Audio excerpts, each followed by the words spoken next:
Good afternoon, and welcome to this, the first in a series of candid interviews with people who are particularly relevant or important to the veterinary profession, either because of the way they have interacted with it, shaped it, developed it, or perhaps because they feel strongly that significant or profound change may be needed for the future. This series is called In Camera. My name is Tiffin, and in the hot seat today is Peter Jinman, OBE. Peter has been president of the BVA. He is a trustee of the Royal College Charitable Trust, which is now known as the RCVS Knowledge. He has been president of the Royal College. He's currently chairman of DEFRA and Farm Animal Welfare Committee, and is a lay member on the Parliamentary Standards Committee in the House of Commons. In 2004, he was awarded the OBE for services to the veterinary profession and, intriguingly, owns a pub and a restaurant. Peter, welcome, and thank you for fitting in this interview in a very busy schedule. You're very welcome. My first question to you is that you played a major part in the introduction of the Practice Standards Scheme, PSS, as most people know it, and you are the past chair of the Practice Standards Group, which runs the scheme. At this stage, are you happy with the way that things have developed? Yes, I think most decidedly, because one of the important parts of the Practice Standards Scheme is indeed the group, and the group is made up of representatives of all the various veterinary bodies, and therefore I'm reflecting what their views are, and they've gone out and talked to their members who they represent, and we pulled it together into what's been wrong with the scheme up to now, so where does it go next? And I pay tribute to those who've gone before me in terms of setting the scheme up, in fairness to Lynn Hill and to Jill Newt, who've chaired it before me, and I'm now handing the baton on. So Jackie Molyneux is the new chairman, and will take it forward. But it's been an interesting year of what's wrong, where do we go, how do we redesign it, what's happening in other places. Let's look at the Americans, let's see what they're doing, let's talk to the Australians, so on, and then put something together which we think suits us in this country. Thank you. The environment in which you operate obviously changes over time.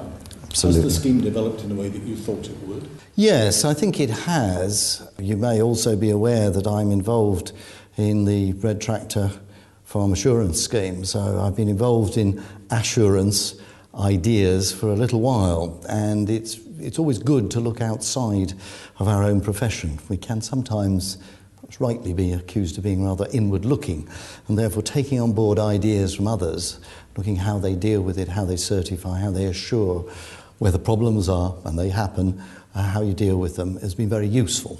So I think the scheme has matured. It's one of those things where you've always got to remember that its role is partly for the profession, but also for the public. And I think that's one of the roles that the Royal College obviously undertakes, and is one of its major considerations. There's the profession and there's the public, and it's trying to get that balance right. And I do get a little nervous sometimes as I was sitting reading through the reports each week and signing them off after the inspections, and of practices who put themselves through the Practice Standards Scheme. And I'm thinking, these are the ones who volunteered, and we've got a few problems. What of the ones who aren't members? And I think that is a very challenging thought for the future as to whether actually we have to move towards a more compulsory engagement with the scheme on behalf of the profession, or whether it can be left to voluntary status. I suspect that many in the profession feel that a compulsory application is down the road anyway. I think that's the trends very often being found in society, but equally we've got a deregulatory government at the moment that's looking at ways in which you can reduce regulation. Personally, I'm dead against. I think the more you can deregulate, the better. But if you deregulate, you also have to have pretty firm sanction if people fail to live up to the expectation. So it's always an interesting balance as to where you put the line. You mentioned the consumer earlier, and one of the things that's been reported in the veterinary press is that the Royal College will move to a gold, silver and bronze level.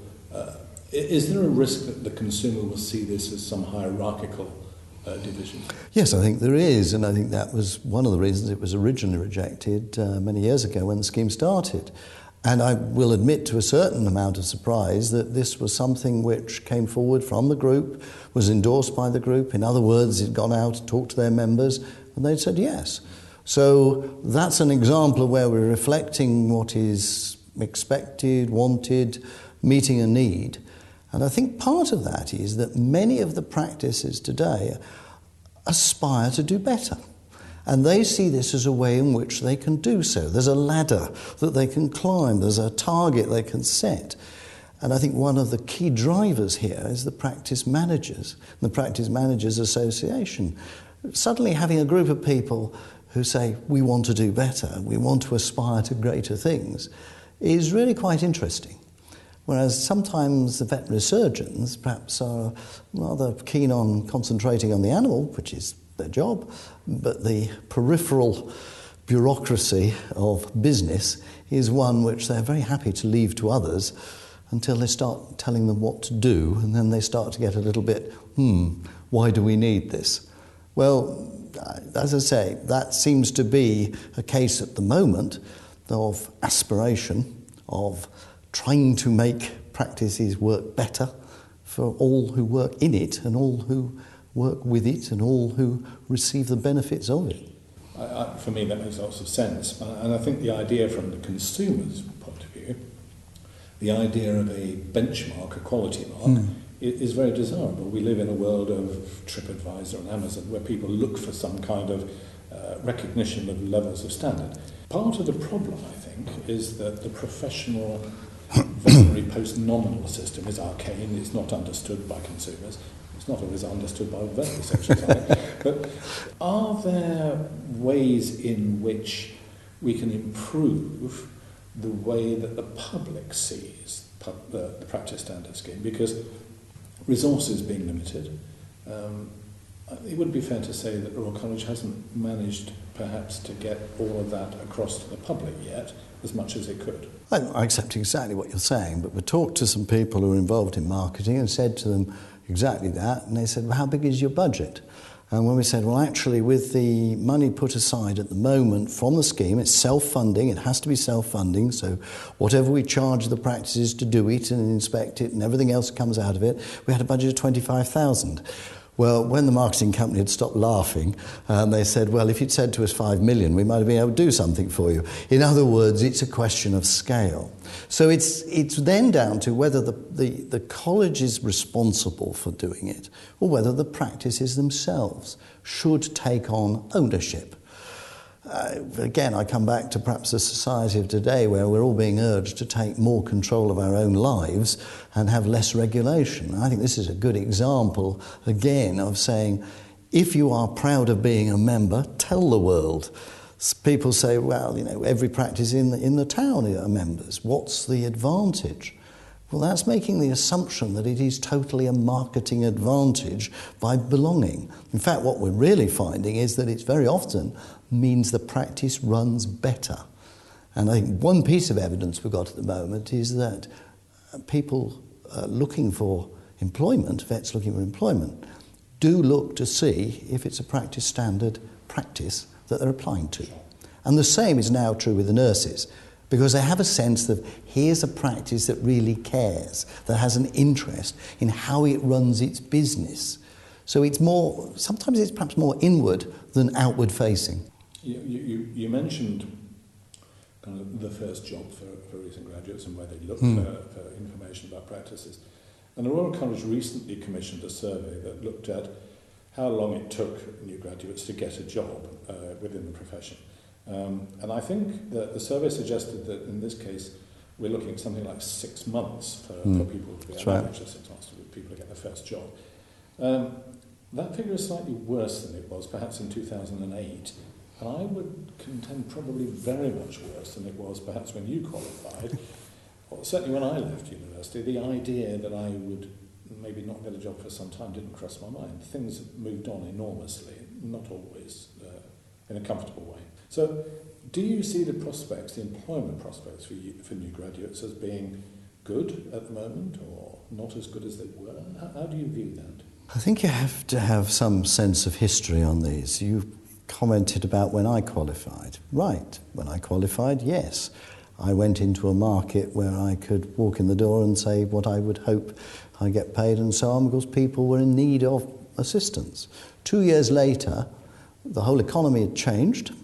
3 of my friends had been made redundant out of practices. There was talk of somebody driving buses in Cardiff who was a veterinary surgeon and so on.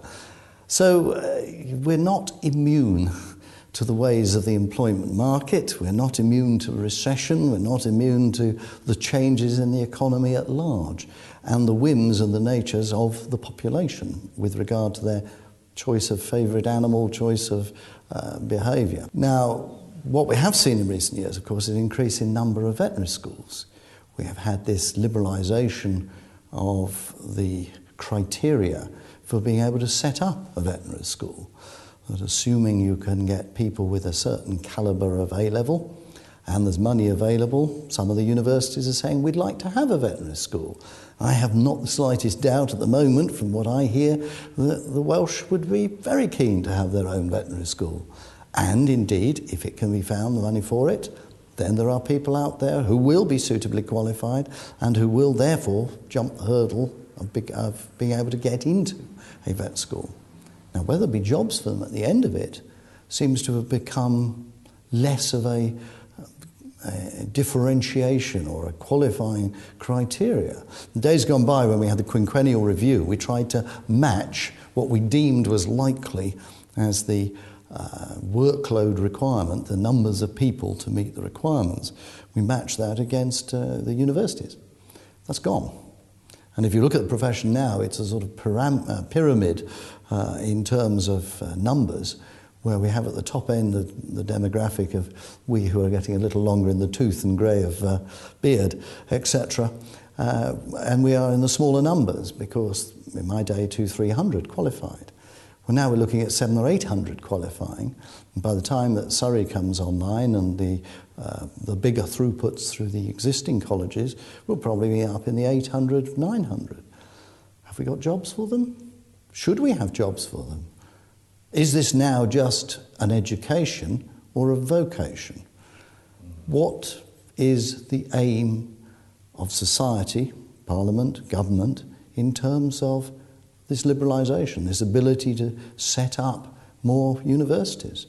It's not for me to say it's right or wrong. It's a very expensive education, but it's a philosophy, political philosophy really, of how do you educate your population? I take your argument, and I think that the debate that's raging in the States about whether we have oversupply of veterinary surgeons or under demand of need for veterinary services is as pertinent here as it is in the Absolutely. States. If I take your view that the colleges are in business, and it is a business, isn't it? University very much so. To produce the largest number of people qualified as they can do so, then a 5-year veterinary qualification is very attractive to universities, much more so than a 3-year one. Should there be a body that looks at that and says there comes a point when this should be controlled? What do you think? Well, I think that is a point that government has to look at, and I think there is a very good argument that says if you've got a shortage of money, is this a wise way in which it is spent? If you've got a population that really requires a certain number, and if you can be reasonably accurate in your forecasting, that's always a question mark, because some of the quinquennial reviews in the past were, shall we say, a little wide of the mark. But the fact remains, how do you deal with it? The other big question, of course, in all of this is how many graduates can we expect to come from Europe? We're part of the EU, freedom of movement. We have plenty of colleagues on the continent, particularly if you look at, say, the Dutch or some of the northern European countries, whose ability to speak English, frankly, makes some of those who live in this country look a little challenged. So, what is the picture? Every year the college has over between 200 and 300 that are being registered from Europe. Never mind Australia and New Zealand. We've got more colleges set up in Australia in the last year. The other side of the coin, too, which is interesting, is under the Bologna Agreement, European veterinary schools are meant to teach in English. Yes. Several of them do, And I've not been able to find any reliable numbers to know how many UK students are studying in Europe in English. And so I think that is another complexity to the picture. Absolutely. Well, I have a colleague who used to work with us at BVA, and she is now at Budapest and is doing her veterinary degree there, along with quite a few others. Yeah. I was even told the other week of somebody who is an Irish national who is training in Jordan at Amman University.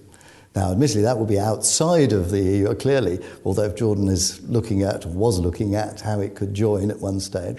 But it just makes the point that education is everywhere. It does. I think one of the other things that came from that Royal College survey looked at a large number of new graduates whose first job was on a very short contract, maybe 3 months. Do you see that as a growing trend? Is that something that is reasonable and normal in a profession where perhaps people need to feel their way amongst the species work? Or is that something you're not comfortable with? I honestly think we need to do more research on that. I think we'll be very careful. We do find that, for example, you mentioned the 6 months. If you look at the number of people who finish their degree and then have a gap, so they say, right, we've been through school, we've been through university, we've done this length of time, now we're starting to feel we'd like to see the world and decide to wander off. Now, they're included in your statistics. It's not uncommon to talk to the graduates at some of the VDS reunions a year on and say, well, when did you start looking for that first job? And the answer is, well, we didn't actually start looking till 2, 3, 4 months after we finished. So technically they didn't get a job till 6 months. They weren't really looking because they said, right, we're going to have a holiday, we're going to go around the world, we want to go and work overseas, we want to do something different. And then they go into the job. So I'm a little bit cautious. The second thing is that there have been a lot of jobs. And if there's a lot of jobs available, then people can be a little more choosy. And if the job doesn't suit, they say, we'll move. The moment you find that jobs become scarce, it's amazing how you can suddenly find you can adapt and cling on and work and alter the way in which you're working and the environment in which you're working. I think one of the other things that came from that report was the suggestion that a lot of new graduates felt that management skills and levels of management in practice were not all that they might be. To what extent do you feel, realistically, having been in practice and having seen new graduates come out, to what extent is that perhaps a mismatch between the level of training and hands-on experience that these new graduates have had and the requirements in an everyday running business that the practices are? I think you're absolutely right. I mean, you're trained as a veterinary surgeon. You may have some business knowledge in that time, but as the universities will say to you, how much more do you want to put in the curriculum? How do we do it? Where do we fit it in? And if one casts one's own mind back to that time, I think I was more interested in the veterinary aspects. In other words, I'd be going along because there was something interesting to see as a veterinary case. And if somebody had come in and said to me, well, I'm going to give you a lecture today on VAT and the exemption amounts and how I'd have gone, what's it got to do with me? I want to go and see animals. I want to deal with that. And to a degree, the change in the way that practice is set up now, where we're using managers, we're using people, they're part of the business. They may own the business. One of the biggest changes in my time is that now veterinary surgeons work for companies that have their own team of HR people, accountants, and all sorts of things that I would never even have dreamed of. I'm not sure that we have to train business people. We have to train them to understand it's a business. Thus, if you are the assistant and going, well, I'm not going to charge you for this, or I won't bother to get the price quite right because I haven't got the time, you've got to realise that actually that's coming out of somebody's salary somewhere. And having a bit of business nous is no bad thing. One of the last major surveys of the profession was the Quo Vadis survey, which I'm sure you know. And that was fascinating. But a lot has happened since then. And you mentioned the advent of corporate practice. I suppose the other two big changes would be the feminisation of the profession over a similar period. That trend has continued and grown. And the other is the inexorable shift from large through mixed to small animal practice.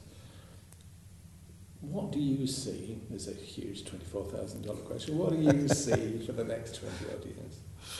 Yes, I'm not terribly sure that my crystal ball is looking that good today. I don't see that trend getting any less. I mean, I think that's the immediate comment.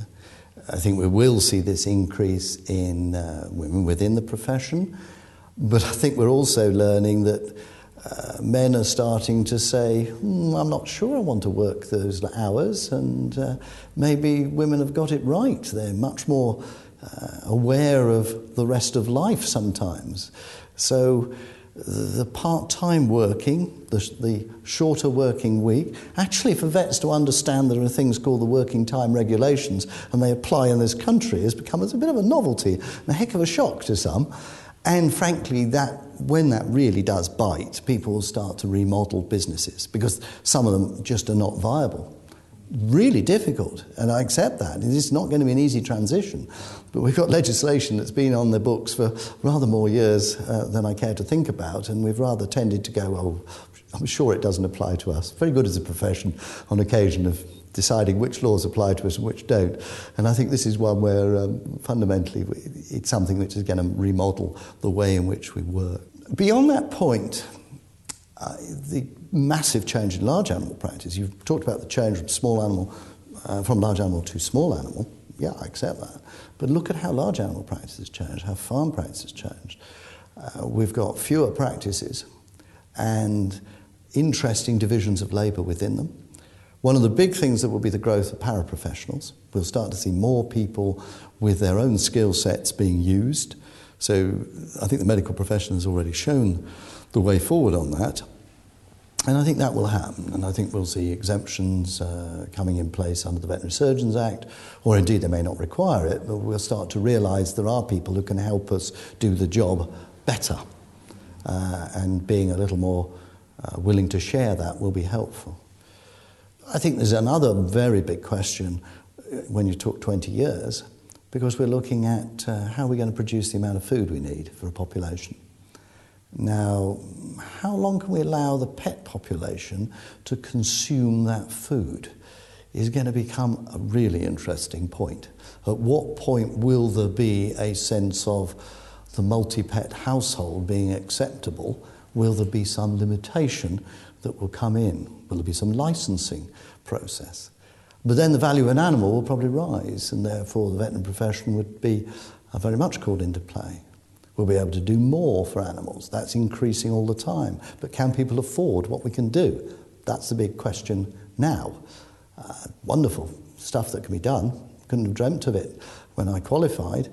And some of it is incredibly specialised with only a few people who will be able to do it. But that comes at a price. Sure. And I think that really will be a big question for the insurance industry. Will there be a point at which they go, hey, hang on, we'll cover you up to this, but not without a premium that's going to be excessive or more than most would want to pay or whatever. So differentiation of market will occur.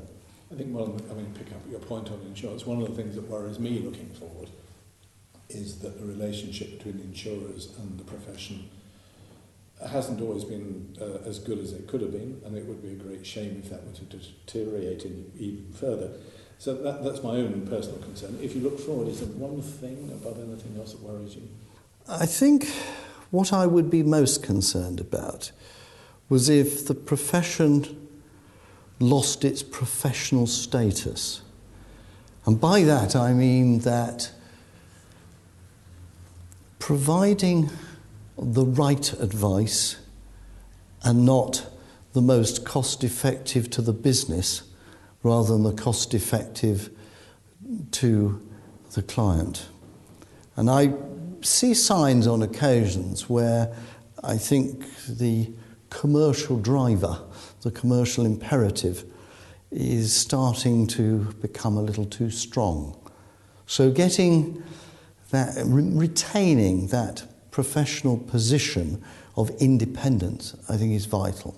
Do you think we are training people to be able to make that kind of jump? I think we are, and I think we're still conscious of that, but that has to be a collective conscience. It can't be down to, it's the Royal College's job. It isn't. It's the profession's job.